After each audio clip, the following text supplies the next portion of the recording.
Hello, good morning, good afternoon, good evening. Hi there, welcome to Verbling. And I am teacher Oakley. Today, for the next hour, we have a fairly simple, straightforward lesson.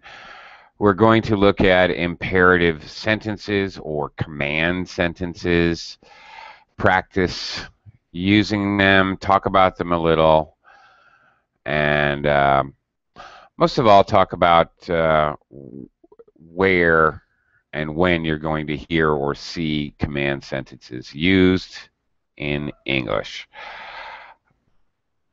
Okay, imperative sentences are pretty straightforward.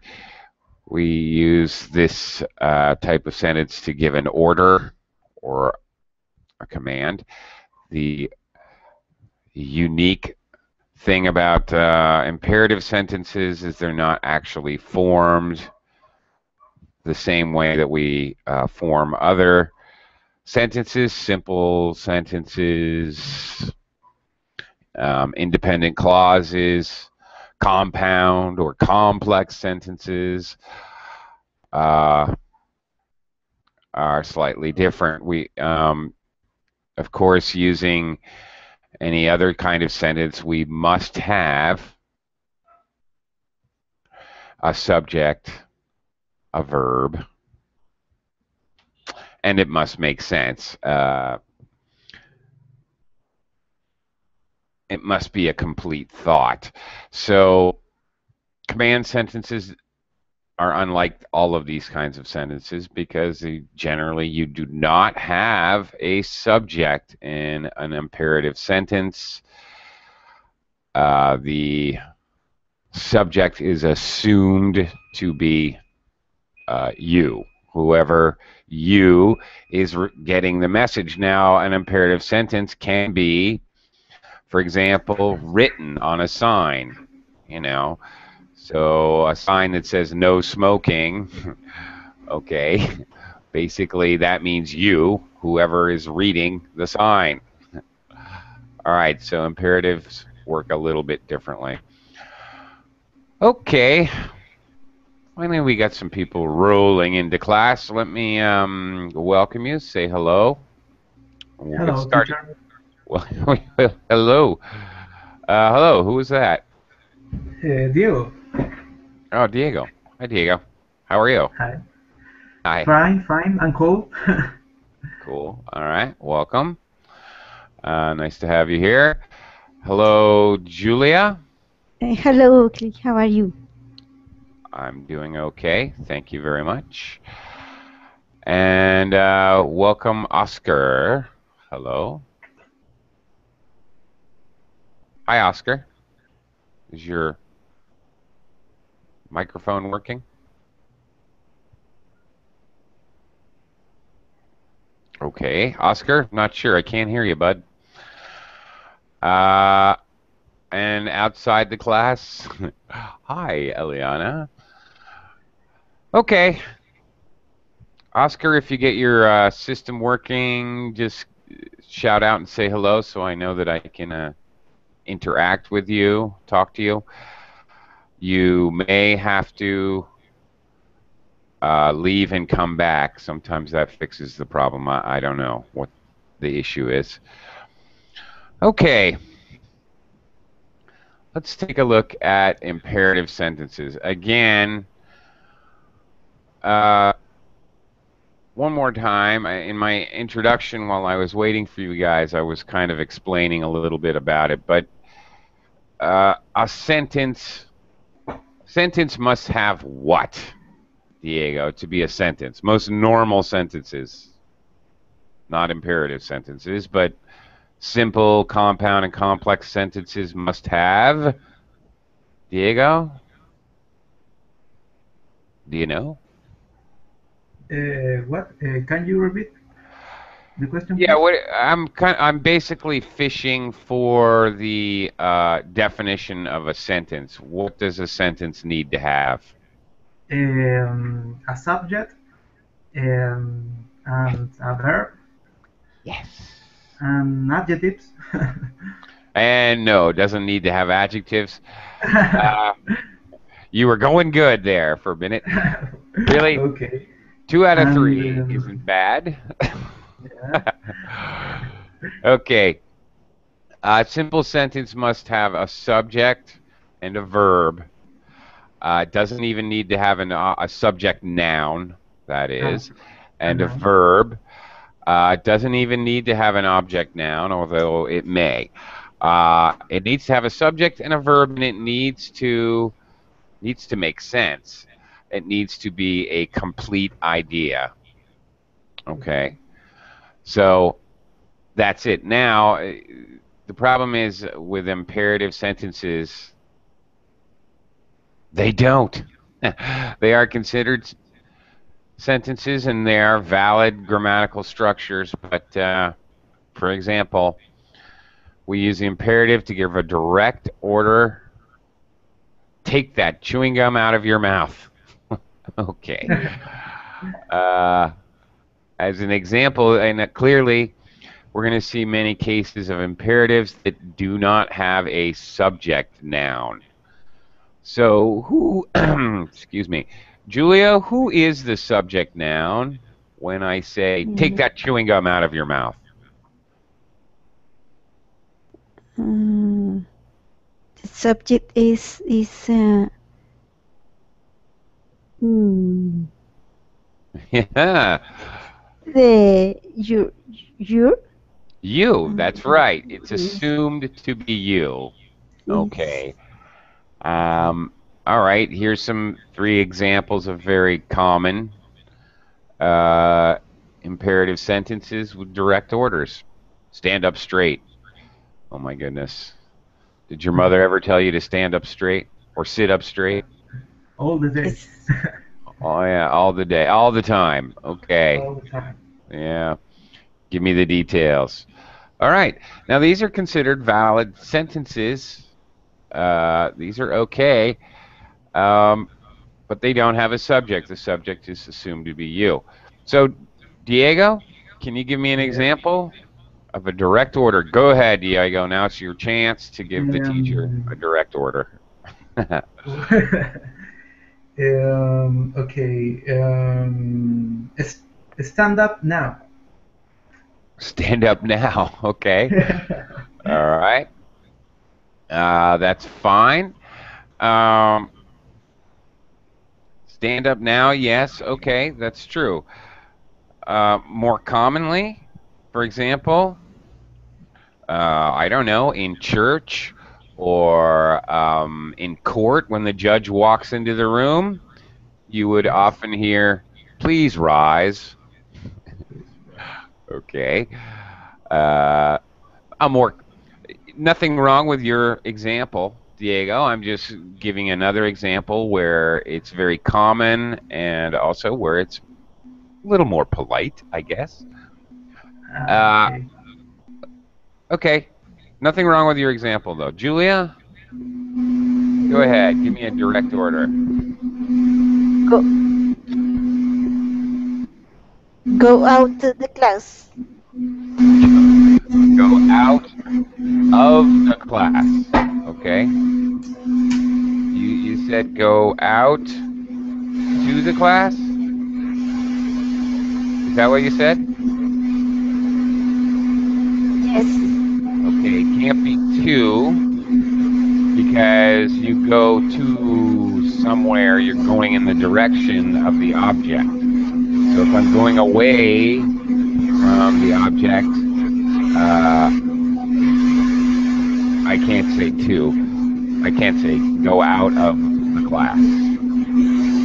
Oh, And we know what class because we're in a class. Okay.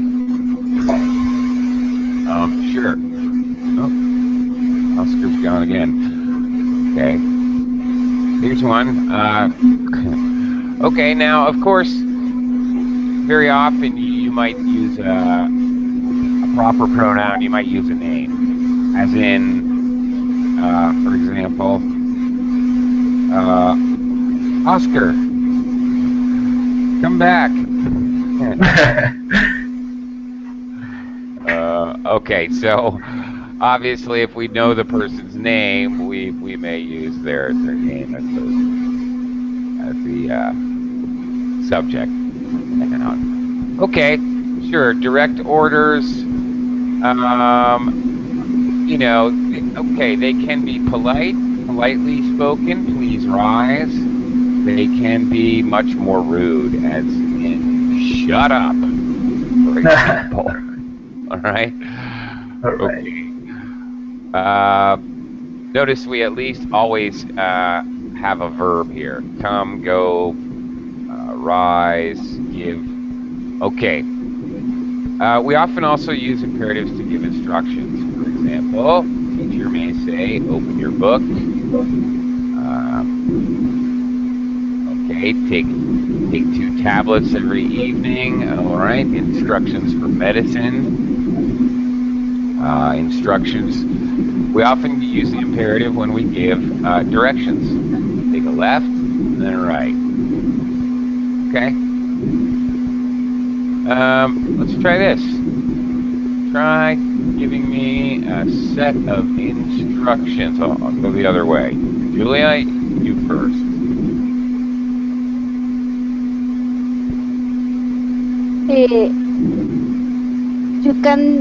You can hear about microphone. Something is strange.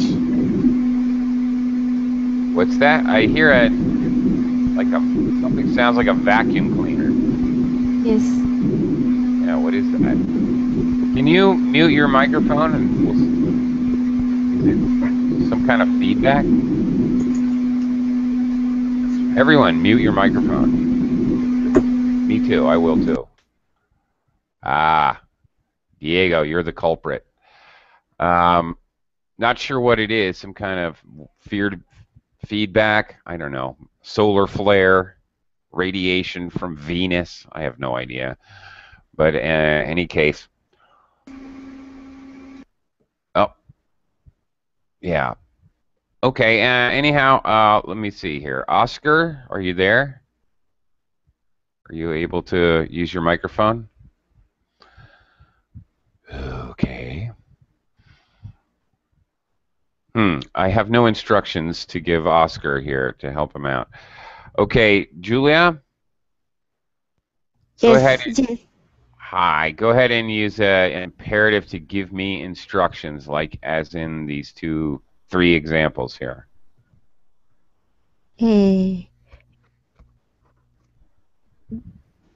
Go to the office now. Okay. Go to the office now. Okay, that sounds more like a direct order. How about instructions? How to do something? Instruction. Yeah.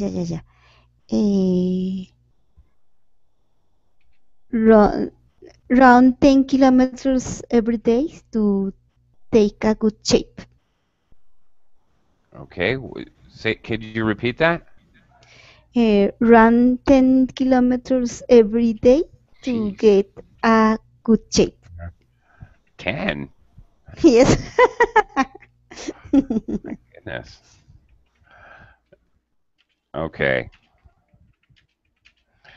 All right. Let me. Okay. Okay. Yeah. Okay. Basically, you have the right idea here. All right. Run. Teacher, Yes. what does mean shape? Shape. Yes. Okay. I was just going to talk about that. All right. Okay. Julia, you have the basic idea. Okay. You're all right. I guess you're giving instructions. Run 10 kilometers every day, or kind of giving advice, kind of instructions to get a good shape. Now, we don't use, she's talking about physical shape, as in physical fitness, being strong and healthy. Okay. But we wouldn't say it like this, however, Julia. We would say to get in good shape. He's in good shape, she's in good shape. Or the opposite, of course, we say out of shape. I'm really out of shape means, well, for example, here I sit at my desk every day. I don't get a lot of exercise, so I'm out of shape. So really, these two phrases are kind of antonyms: in shape and out of shape. In shape or in good shape, and out of shape. Okay, so all right, that works. Diego, do you want to try giving me instructions with an imperative? Perfect. Walk straight ahead for 3 blocks. Okay. Walk straight here. See, straight ahead. Is this what you said? Walk straight. No, straight ahead. Oh, straight ahead. Oh, that's better. Good. Walk straight ahead. Whoops. What did I do here? Oopsie. What am I doing? Okay, yeah. Walk straight ahead for 3 blocks. Okay, very good. Sure. Anytime we give directions, we generally even kind of list instructions with an imperative. And you might do this for any kind of process explanation, process instructions. Okay. For example, I'm explaining to you how to make an omelet. Okay. Break 3 eggs, mix them thoroughly, melt butter in a pan, add the eggs to the pan. Okay. So when we read recipes, you're often going to, many times recipes are in a simple form using imperatives, okay, because that's a process. But anything that's a process, I could tell you how to tie your shoes by using imperatives. Um, take one lace in each hand, put the right lace over the left lace, then move that lace underneath the left lace. Okay, so this would be very common. Oscar, testing, testing. Yes. Oh, ho, ho, there we go. Very Hi, good. teacher. It works. Terrific. Yes, I have a problem with the internet connection. Okay, well, I'm happy to hear that it's working right now. Yes. Okay, Oscar, you want to try giving me an imperative sentence in order to give me instructions? What are They stand by so many things. one more time? Done by so many things. Stand by. Yeah. No, don't bite. Okay. It's negative. Don't bite. Don't Yes. buy. Buy so many things. Okay, those are instructions. I'm not sure if those are instructions or maybe that's a direct order. A direct Yes, order. direct. I think Yes. that's a direct order I would give my wife, Oscar. Yes, yes. Okay. All right. Now, uh, okay. To give instructions, of course, you might say, okay, buy eggs, butter, and flour, and that's all, for example. Okay, sometimes it's hard to tell the difference, a direct order or giving instructions. All right. Instructions. Okay, open your book. A teacher may give you instructions. A doctor may tell you take 2 tablets every evening, giving directions. Uh, okay, Shafar. Is that Shafar? Yes, it is. New picture. Yes. Hi, Shafar. Hi. Hi, how are you today? I'm doing well, teacher. Thank you for asking. You don't know? Yeah, That's okay. It's still early in the day. All yeah. right, Shafar, can you use an imperative with no subject, noun, and Um, to give instructions? Where would you hear something like an imperative used to give instructions? mm, I heard in movies about the military, and I heard that they said that go one step forward. Okay, Yeah. go one step forward. Actually, the more probably uh, the more go is okay. It's not wrong, but um, it's probably a little more common and more common co-location and more common phrase to say take one step forward. Oh, okay. And all right, Shafar is exactly correct. The military is someplace where you're going to obviously hear direct orders as well as instructions used in the imperative with the imperative voice. Obviously, about face, present, arms. Okay, attention. Obviously, we're commands, instructions, whatever, both at the same time. The military is giving the soldiers instructions, but it's also obviously a direct order command. So sometimes instructions command can be the same kind of thing. Very good. You're absolutely correct. Now, let's try to be a little more polite. Uh, we can also, I mentioned earlier, we can be polite when we use imperatives. Imperatives do not have to sound like a drill sergeant. They don't have to. Um, in fact, sometimes we're being quite polite. If you come to my house, I might say, come in and sit down, make yourself at home. Okay, all right, that's quite polite, actually. Please start without me. I'll be there shortly. Uh, there you go. Very common way to offer something to someone. Have a piece of cake. It's delicious. Okay, have a cookie. Have a donut. Okay, so often to make invitations, we can use the imperative voice, imperative structure. Uh, Teacher, yes. it's like we are in the factory.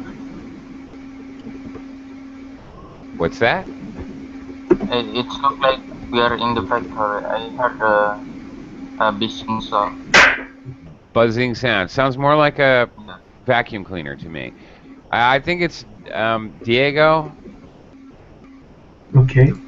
Either mute your microphone when you're not talking, although I'm going to talk to you right now, actually.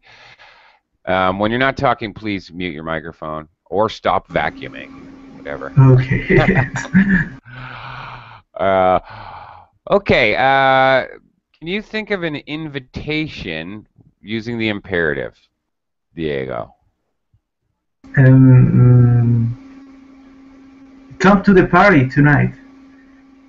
Okay, come to the party tonight. Sure, that's definitely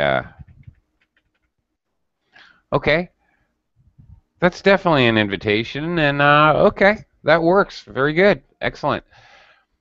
Julia, can you try to use an imperative to make an invitation? Please come tomorrow to the conference.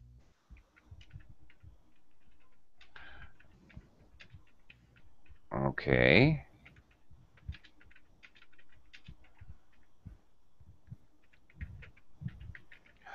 Okay, please come tomorrow to the conference. Okay, and actually, this is okay, Julia, but let me just say that in English, it would probably be much more common to put the time phrase at the end of this invitation. Okay. Just like come to the party tonight. Ah, Okay, please come to the conference tomorrow. We are just much more likely. It's the way you did it is not wrong. It's okay, but it's just more natural and more common to put the time phrase at the end, especially when it's an invitation or instructions for that matter. Okay. Okay, Oscar, you want to give this a try? Try Yes. an invitation. This invitation is let's go to the farm this weekend. Wait a minute.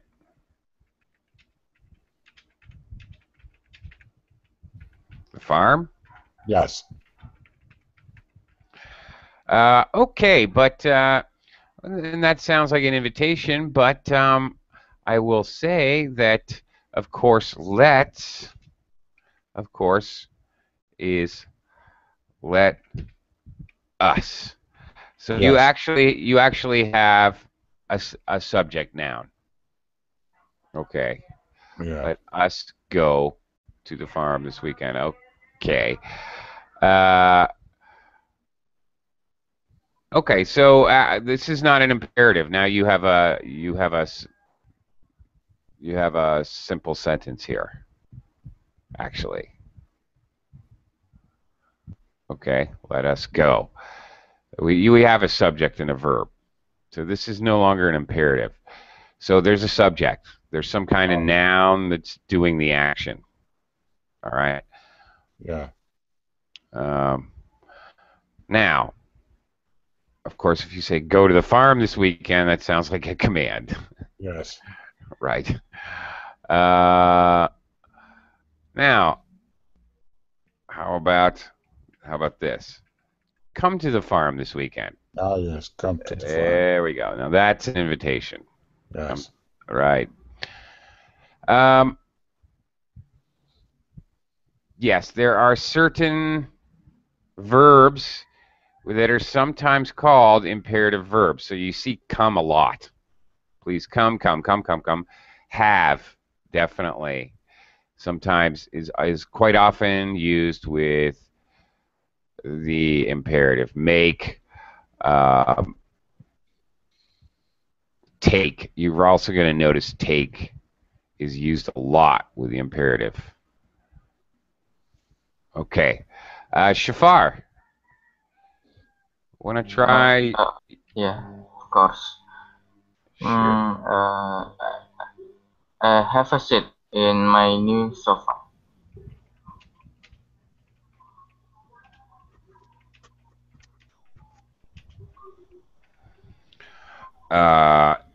Yes, very good. Have a seat is definitely a very common imperative invitation. Have a seat. Okay, but I have one problem with this, Shafar. I'm not going to sit in your new sofa. That would generally mean inside. I'm going to crawl inside the new sofa. I would rather kind of stay on top of the new sofa. You know, on and in, you have to really consider, are you, sometimes I know it's very, very confusing. But sometimes when I'm thinking of it, I think about in meaning inside of, or on meaning on top of. Okay. So, for example, you take a ride in a car, you're actually inside of it. You take a ride on a motorcycle, you're on top of it. All right, but yes, have a seat is a very common imperative invitation. Extremely common. Please have a seat. Uh, Note that you can pretty much say please with any of these invitations to make them a little bit more polite. Please come in and sit down. Please make yourself at home. Please have a piece of cake. Please come to the party tonight. Please have a seat. Okay. Definitely will make it a little more polite. All right, you will see imperatives on signs and notices. Definitely all over the place, all the time. Push on a door. Do not use on a bathroom door. Insert $1. Sure. Okay, we see these all the time. What's another example of this? Oscar, have you start this time. What's a sign or notice where we hear the imperative instructions or commands? This is finish the word. What? Finish the what? The work. Work? Really? Yes. Where on earth did you see such a sign? Finish the work? Where was this, Oscar? In your job? I know it's in your job. No. Okay, well, I don't know. I've never seen a sign like this that says finish the work. On a sign, written in English, on a sign. On the side, it is finish Yeah. the work. Really? Okay, I'll take your word for it. I personally have never seen that before. Okay, Shafar, what's a sign or a notice where we would commonly see an imperative, instructions? No parking. Very good. No parking. Yeah. Okay. Yes. Diego? Stop. Yeah, I was wondering if somebody would say that. Stop. Yes, a stop sign is a command. It's one verb. Okay. Notice even with the imperative, even if it's one word, it's a verb. All right, it's instructions to do an action, parking. Okay, insert, use. Okay, Julia, Pay $2. pay $2. Where are you guys seeing these signs? Never seen a sign that says pay $2. Actually, in English, probably I would never see a sign that said pay $2. I would definitely see a sign that said admission $2. Hi. Something like that. Okay, in other words, to go inside, you need to pay $2. To be admitted, $2.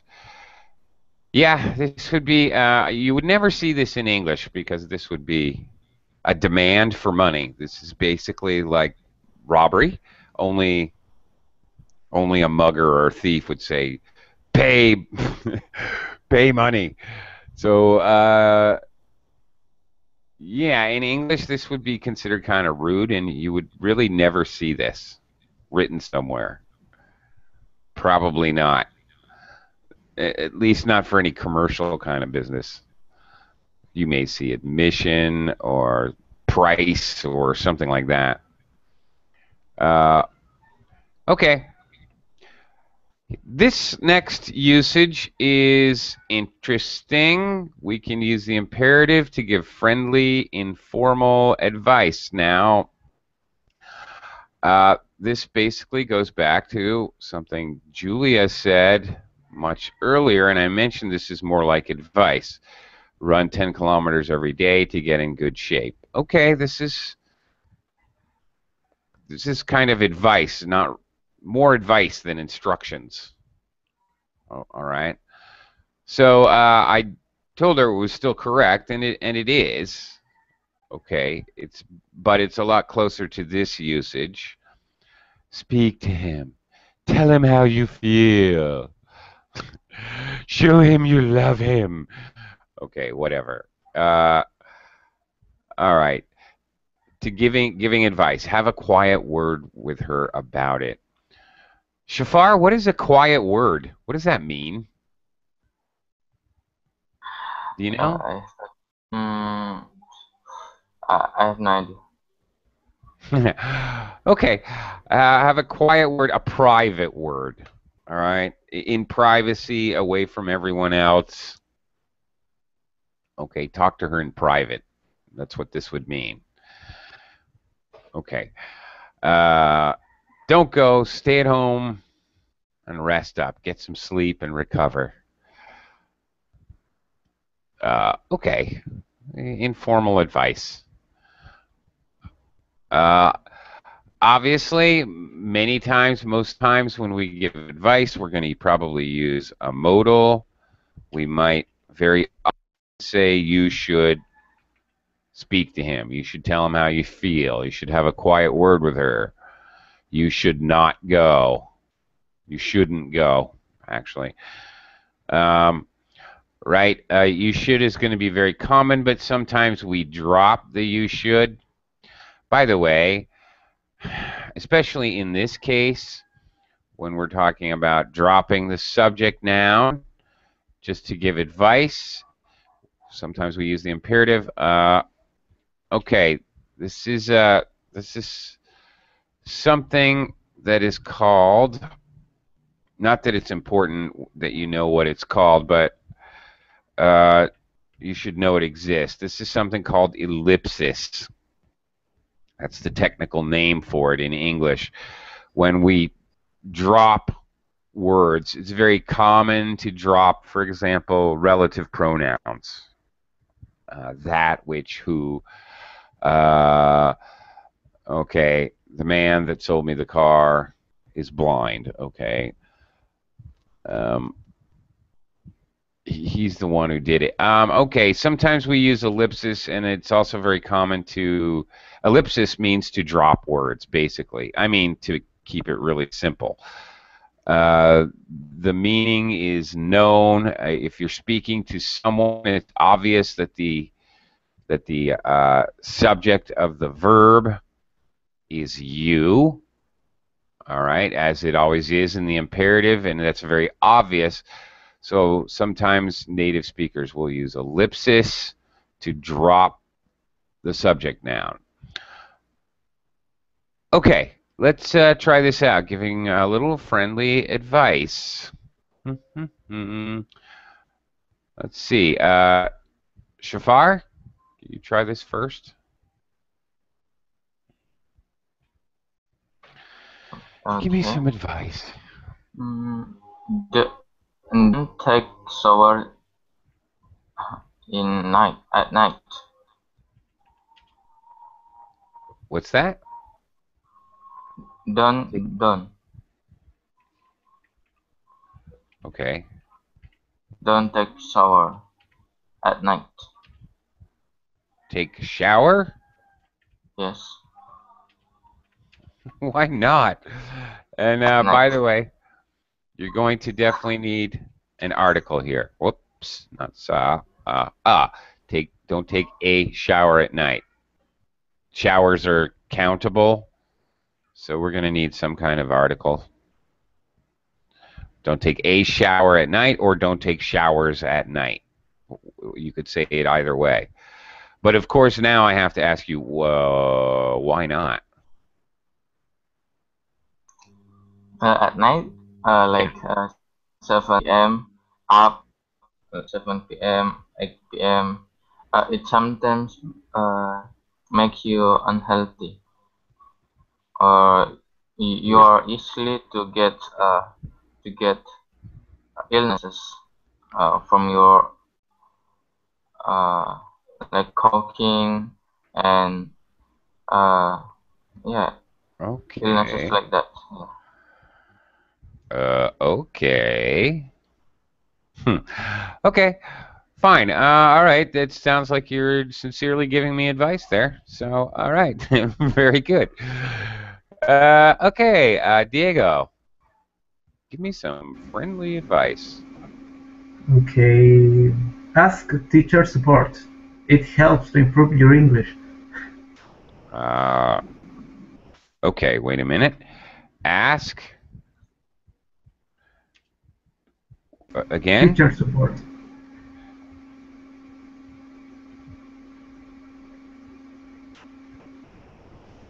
All right. It helps improve your English.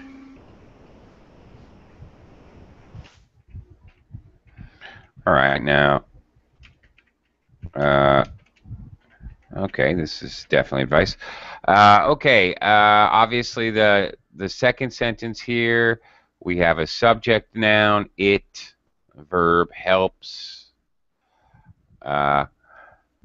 Improve is actually an infinitive, which could be helps to improve your English, or we can use a bare infinitive and remove the to. It helps improve your English. Sub is the object noun.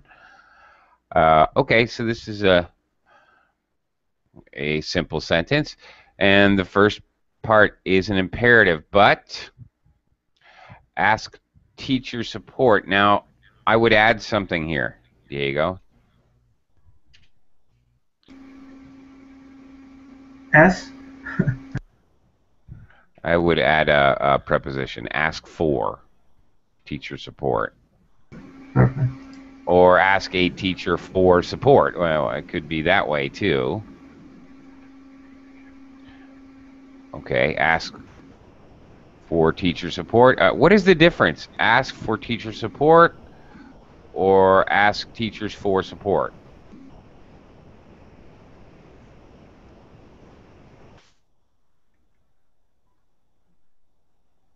Okay. May I answer? Sure, go ahead.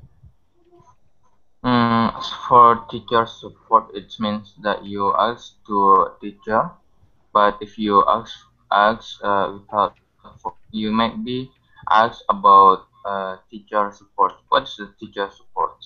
Maybe that's it.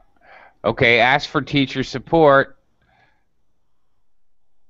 Okay, means it's very general. You're asking for a general kind of support. Ask a teacher for support. Okay, you're asking for, okay, teacher support specifically. What kind of support? Teacher support. All right. Ask a teacher for support. Okay, they're very similar but slightly different. We don't know what the support is for here. Support in what? To support you in your soccer match? We don't know. Ask for teacher support kind of implies that you want help with the subject you're studying.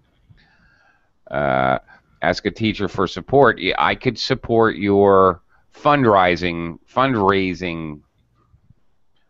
campaign to, I don't know, make money for the poor. Okay, that's support. It has nothing to do with your English, but I'm a teacher and I'm supporting you. Okay, so right, there's a couple ways to do it. Either way, okay, Diego, these are imperative. I guess they're possibly imperative advice. Julia. Okay. You should send flowers to your mother on her birthday. Okay, but of course I'm going to get rid of you should because that makes it a simple sentence. So if I do that. Send flowers to your mother on her birthday. Sure.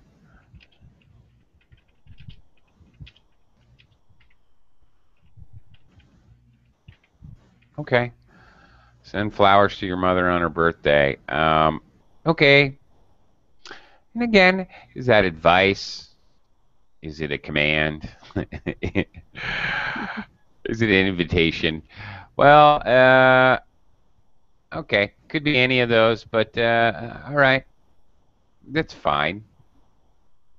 All right. Okay. Last thing here. To note, we can make the imperative a little bit more polite. Now, this part of the lesson I kind of slightly disagree with. Okay, in theory, just looking at it written on paper, okay, by adding do, we can make an imperative command a little bit more polite. However, one thing about the imperative which we really haven't talked about very much is the intonation that goes with the imperative. So it depends on your tone of voice or how you say it. whether it really is a polite imperative or a more of a command or demand even structure. But okay, some examples here. Do be quiet. Okay, that's nice. Do be quiet. Okay, that's more of a command. So, you know, your intonation has a lot to do with this. Okay, do come again. All right, you may hear this when you go to a restaurant. Please do come again. All right, well, that's very polite use of the imperative. Uh, okay, do sit down. Again, it kind of depends on your intonation. Oh, do shut up. Okay, that's not so polite, right? Even though I add do, if I say do shut up, obviously that does adding do does not make it more polite. What it does is it makes it a little more sarcastic. Okay. So many of these imperatives can be um, you know, please stand up straight is a lot more polite than stand up straight.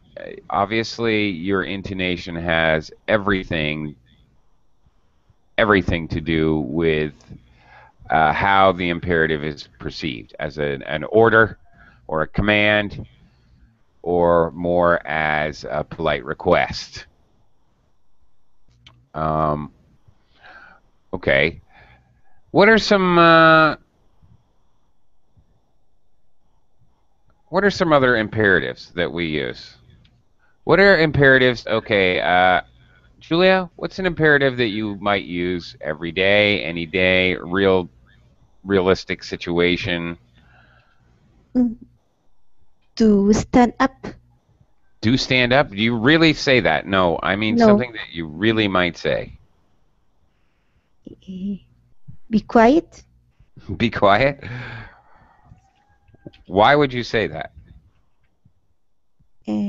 For example, when many people are talking and I can hear. Okay. And what situation does that happen? Do you have children or do you have a noisy office? Something in the office. Okay. All right. A situation in the office. Okay.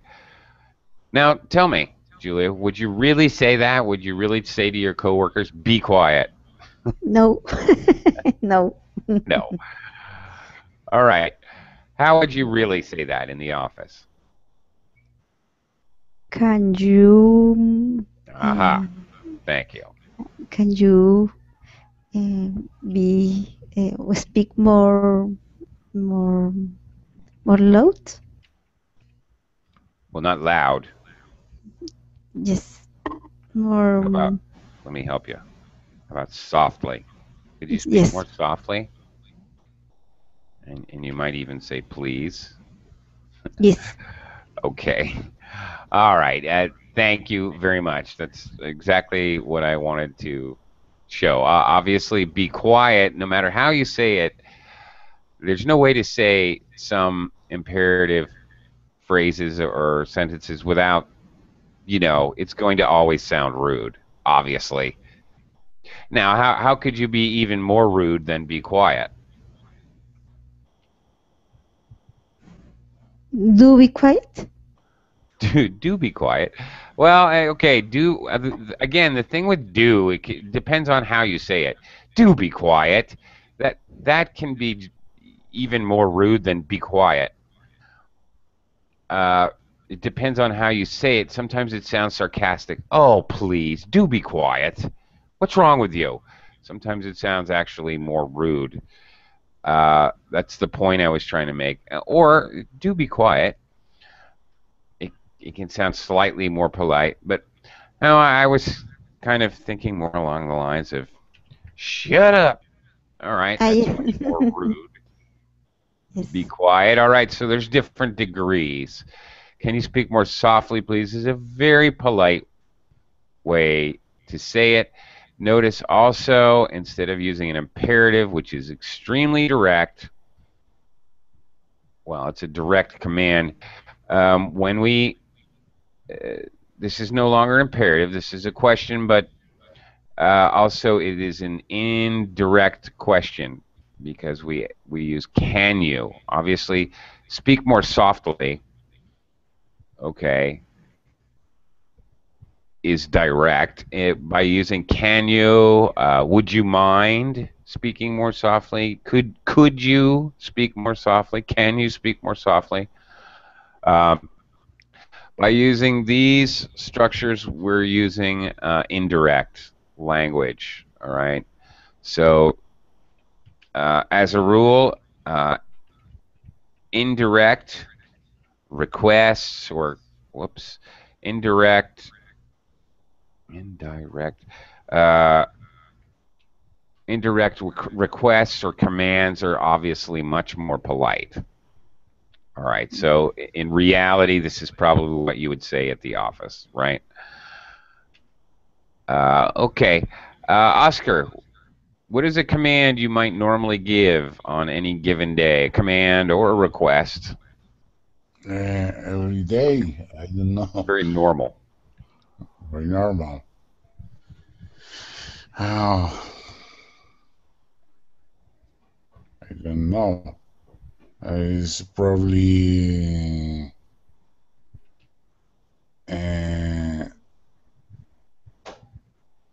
turn off your radio or turn off your TV. That is uh, your TV or radio, the radio. Okay, all right. There you go. Turn off your radio. All right. Uh, okay. All right. And now that's very much a command. All right. An imperative. Very good. Okay. And how would you say that more politely, Oscar? Where would you say turn off your radio, by the way? Yes. More polite, I don't know, this do turn off? Okay, that's possible. You depending on your intonation. Do turn off your radio. Please turn off your radio. Or again, and try making an indirect question.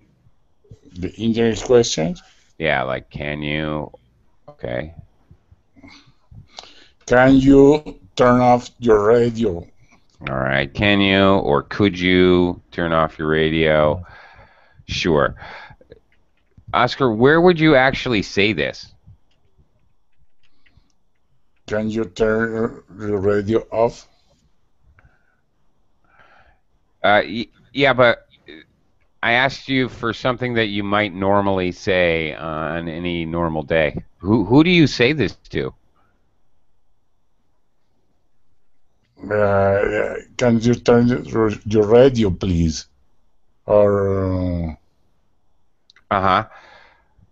Yeah, okay. I'm asking you a totally different question. I'm asking who would you say this to? who? Yeah, who? Yes. I don't understand who you're telling to turn off the radio. Your teenage son, your coworker, the bus driver, a taxi driver. Taxi driver. Oh, there you go. Okay, that's what I'm talking about. Who do you say this to? Okay, you know, imperatives can be extremely common. Things like open the window. All right. Now, open the window. If I'm talking to my wife, I'm probably just going to say open the window. Yeah. Obviously, right? But if I'm talking to a coworker, or maybe I'm talking to my boss, obviously I'm going to say, would you mind opening the window? It's kind of, I might even, to be even more polite, I might even say, would you mind opening the window? It's a little stuffy in here. I might even explain why I want her to open the window. Right? Okay. Yeah, well, that's just a note I wanted to bring up as far as using imperatives. Of course, we generally use imperatives when we are definitely in command, like you're a sergeant or a general or something, or the parent. Julia, do you have any children? No, no. Okay. Well, when you do, you have to get ready to use imperatives. Oscar, do you have any children? Yeah, and I have one child, not children. One child. One child. She have 21 years at this moment. Okay. No, Wait a no, minute. Okay. yeah, When I say, do you have any children? yeah, That can mean 0, 1, 2, 27. It doesn't matter what the number yeah. is. Okay. And she is 21 years old. Yes, yes, yes. She is 21 years old. Okay. You could just say the short version, or she is 21 years Oh, old. Yeah. In which case, I should have done this. She's 21 years old. Okay. Have you ever used the imperative voice with your daughter, Oscar? yes, yes, Yes, of course. Don't be ridiculous. Of yes. course you have. I said you. I say she. Be careful when you drive in a highway. Okay. Yeah, I'm sure the simple imperative, be careful, you probably have said to your daughter thousands of times. Yeah, Yeah, sure. Put that down. Oh my God. Put that yes, down. yes, Be careful. Get off that. yes, Okay, get off that. You'll break your neck. Yeah, there you go. Okay, using imperatives with your children. Get off yes, that. You'll break your neck. Oh, yeah. Okay, and we obviously commonly use imperatives with children because it's, well, because because we have to. Okay, there we go. That was a fairly simple look at imperatives. Any last questions about imperatives? not No, teacher. Nope. no. Okay. Uh, Here you go. Here's an imperative for you. Some advice. Have a great day. Thanks. Thank you, teacher. Bye. Thanks. Yeah, Thanks. it's an Bye. imperative. Okay. Thank you very much, and I'll see you guys again soon. Bye for now. Okay. Thank you.